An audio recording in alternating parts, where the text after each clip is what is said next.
ছাত্রদল চট্টগ্রাম ও রংপুরে দুটি কর্মসূচি নিয়েছে। সেটি হচ্ছে শহীদ ওয়াসিম ও শহীদ আবু সাইদের স্মরণে চট্টগ্রাম ও রংপুরে ছাত্র সমাবেশ করবে। চট্টগ্রাম ও রংপুরে ছাত্র সমাবেশ করবে শহীদ ওয়াসিম ও শহীদ আবু সাইদের স্মরণে।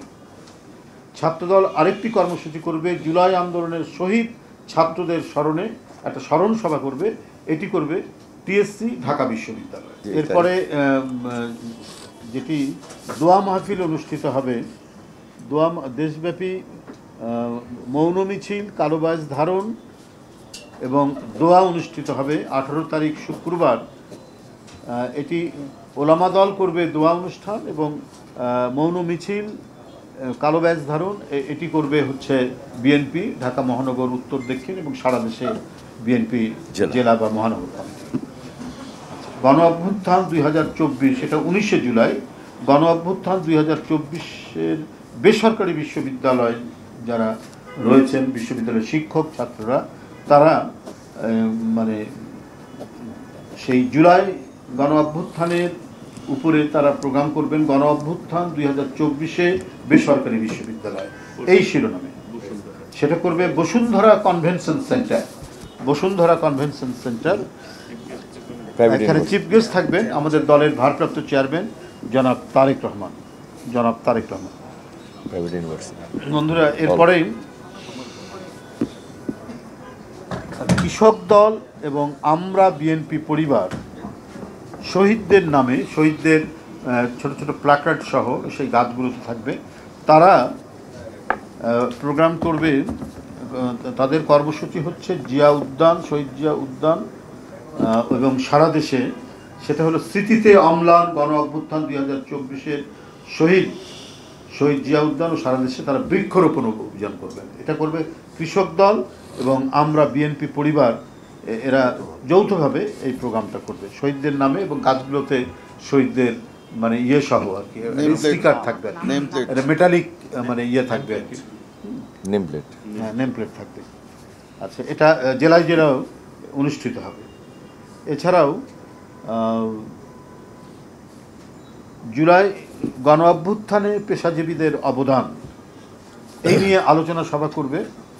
এটা আমাদের যে জাতীয় যে কমিটি আছে তার মাধ্যমে এটা দায়িত্ব পালন করবেন আমাদের doctor AZM Zahid Hossain, doctor Farhad Halim Donar এবং ডক্টর মুর্শেদ ও কাদের গনি চৌধুরী সাংবাদিক, এরা এটা কোঅর্ডিনেট করবেন।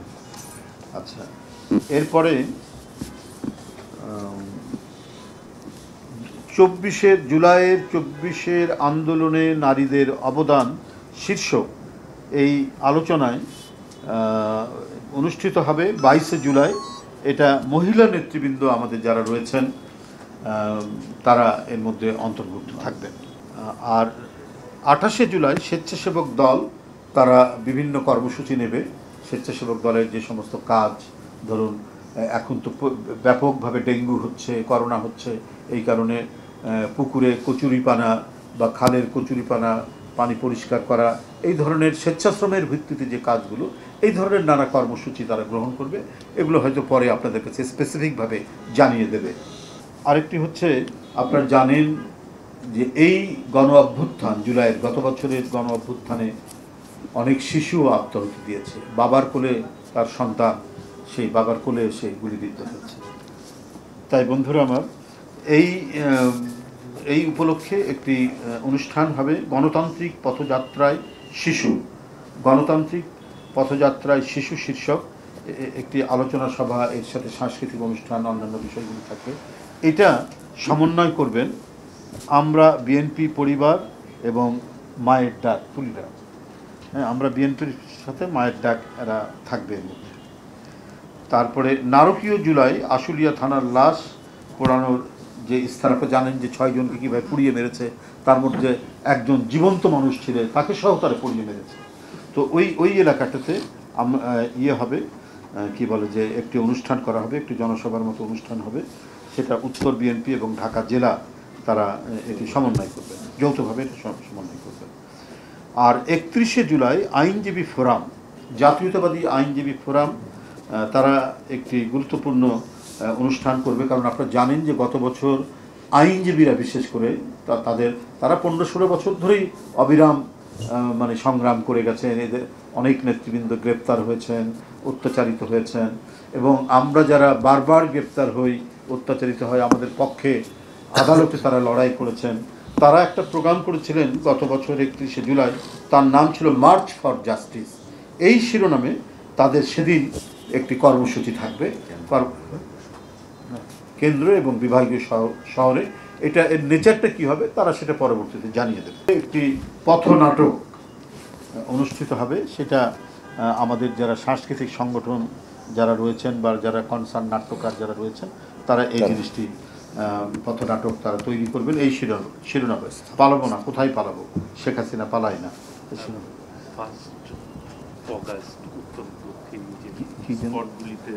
ও আচ্ছা, উত্তর দক্ষিণ তারা মানে বিএনপি ঢাকা মহানগর উত্তর দক্ষিণ যেসব স্পটগুলোতে ঢাকার সবচেয়ে বেশি মানে ফ্যাসিবাদী আক্রমণ হয়েছে, ছাত্র জনতার জীবন গেছে, সেই সব এলাকায় তারা নানা ধরনের কর্মসূচি, পথসভা বা জনসভা সহ বিভিন্ন কর্মসূচিগুলো, যেমন ধরুন আপনার যাত্রাবাড়ি, উত্তরা, এই ধরনের যে বিভিন্ন জায়গা, রামপুরা, এই সমস্ত, মিরপুর, যে সমস্ত জায়গায় বেশি আক্রমণ হয়েছে, রক্ত ঝরেছে, সেসব জায়গায় ঢাকা উত্তর এবং দক্ষিণ তারা কর্মসূচি গ্রহণ করবে। আচ্ছা, সেটা হবে 1 আগস্ট। 3রা আগস্ট ছাত্র দলের উদ্যোগে ছাত্র সমাবেশ, এটা একটা মানে সব ছাত্রদের নিয়ে ছাত্র সমাবেশ অনুষ্ঠিত হবে শহীদ মিনার প্রাঙ্গণে। এটার আয়োজন করবে জাতীয়তাবাদী ছাত্রদল।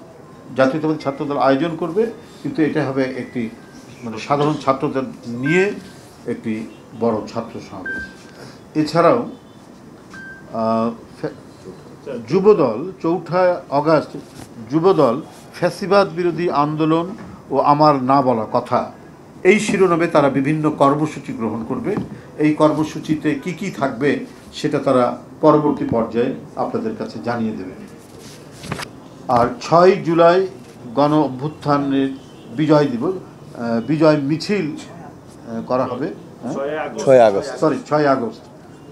আগস্ট আপনার গণ অভ্যুত্থান, আমাদের যে শোক এবং বিজয়ের যে কর্মসূচি আমি এতক্ষণ বললাম, সেই 5ই আগস্ট যে বিজয় হয়, কিন্তু সরকারি কর্মসূচি থাকবে, ওই জন্য আমরা 6 তারিখ এটা নিয়েছি। সেদিন হবে আমাদের যে এতদিনের যে গণতন্ত্র ফেরানোর যে আন্দোলন, মানুষের কথা বলার স্বাধীনতার জন্য যে আন্দোলন, মানুষের চিন্তার স্বাধীনতার জন্য যে আন্দোলন, যার জন্য এত রক্ত গেছে, এত জীবন গেছে, এত গুম হয়েছে। এই যে তুলি, ওর ছোট ভাই না বড় ভাই, তোমার ওর বড় ভাই সুমন আমার অত্যন্ত ঘনিষ্ঠ ছেলে, দিন হঠাৎ শুনি যে অদৃশ্য, আমরা তখন জেলে, ওই যে পাচ্ছে না এখন পর্যন্ত পাইনি। এখন কত আমার জয়েন্ট সেক্রেটারি, আমার ঘনিষ্ঠ, আমার ছাত্র নেতা, একসাথে ছাত্র নেতা ইলিয়াস আলী আজ আমাদের মাঝে নেই। চৌধুরী আলম, আমরা এই পার্টি অফিসের সামনে হাসিনার বিরুদ্ধে 96 থেকে 2001 কত মিছিল করেছি, সে নাই। সাইফুল ইসলাম হিরু আমাদের মাঝে নাই, হুমায়ুন পারভেজ আমাদের মধ্যে নাই, আপনার জাকির আমাদের মধ্যে নেই।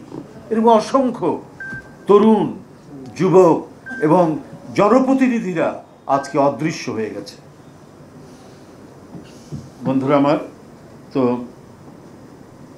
এই যে এতদিনের লড়াই সংগ্রামের পর 5 তারিখে সেই ভয়াবহ দানবীয় স্বৈরাচার জনগণের প্রবল স্রোতের মধ্যে যে বিপুল তরঙ্গ তৈরি করেছিল, সেই তরঙ্গের ধাক্কায় সে দেশ থেকে চলে গেছে।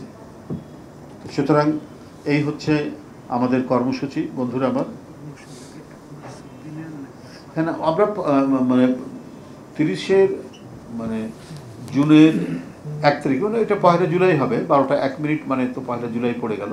1 জুলাই থেকে আমাদের 5ই আগস্ট পর্যন্ত, যেহেতু 5ই আগস্টে সরকারি প্রোগ্রাম থাকবে, ওই জন্য আমরা এটা 6 আগস্টে আমরা করছি। বিএনপির তরফ থেকে যে সেদিন সরকার যেহেতু প্রোগ্রাম নিয়েছে, ওই কারণে আমরা ওই দিনটা ছেড়ে দিয়ে আমরা 6 তারিখে ওই প্রোগ্রামটা করব, এটা একবারে স্পষ্ট।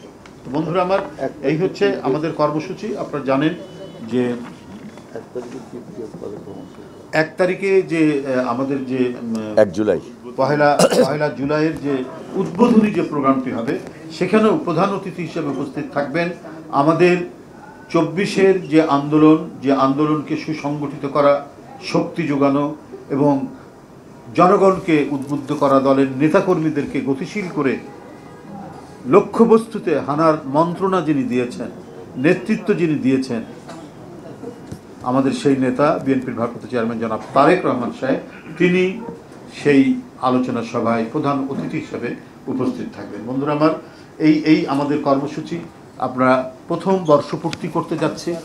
নিঃসন্দেহে আমাদের যে স্পিরিট, আমরা যে 16 বছর কখনো খেতে পেরেছি, কখনো পারিনি, হয়তো অধিকাংশ দিন আমরা ঘুমোতে পারিনি, আমাদের বিনিদ্র রজনী কেটেছে, দিনের পর দিন, রাতের পর রাত আমাদের এইভাবে জীবনযাপন করতে হয়েছে।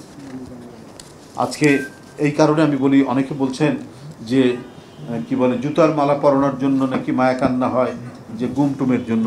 বলে ভাই, গুম তাদের উদ্দেশ্যে বলি, গুম, খুন, বিচার বহির্ভূত হত্যা, ক্রস ফায়ারের জন্য কতদিন যে আমরা রিমান্ডে থেকেছি, মাদক সেবীদের সাথে, ডাকাতদের সাথে।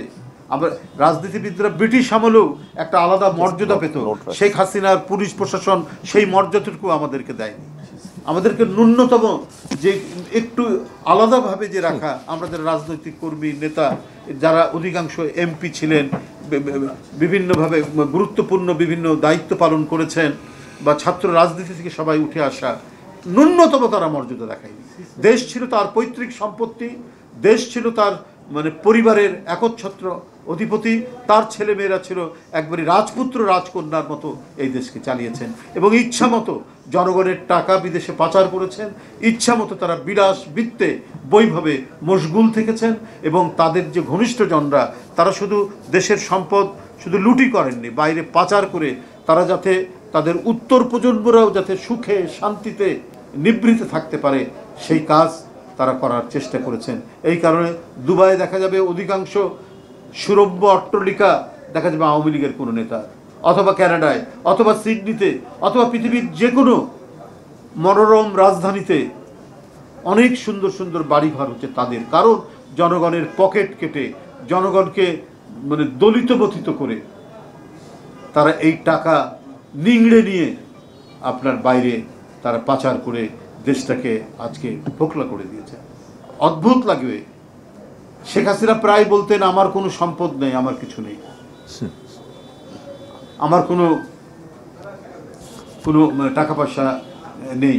তারপরে তো বেরোলো যে পূর্বাচলে তার ছেলের নামে, তার মেয়ের নামে, তার ভাগ্নির নামে, তার ভাগ্নার নামে সব 10 কাটা করে প্লট।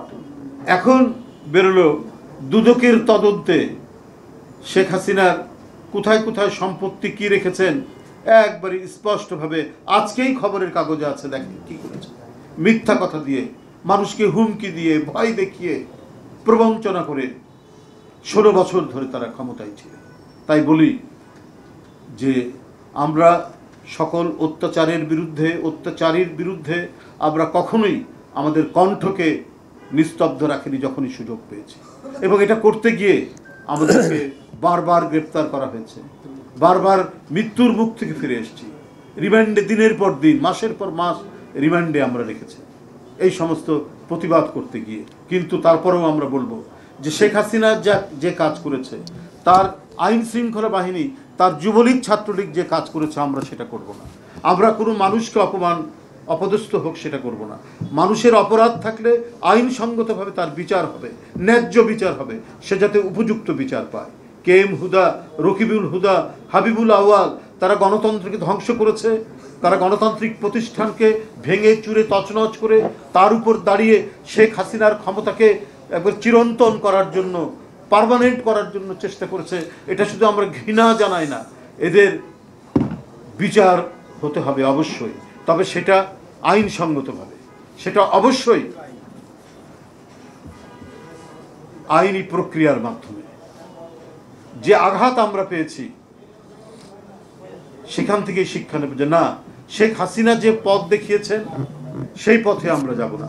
আমরা যাব একবারে নিশ্চিত আইনি পথ, গণতন্ত্রের পথ, আইনের শাসনের পথ। এই জন্যই তো লড়াই। আমরা কেন নিজে আইন হাতে তুলে নিব? কেন আমরা আরেকজনকে বলবো সে অন্য দলেরই হোক, তাকে ডিম ছুঁড়ে মারো, তাকে গলার মধ্যে মালা দাও?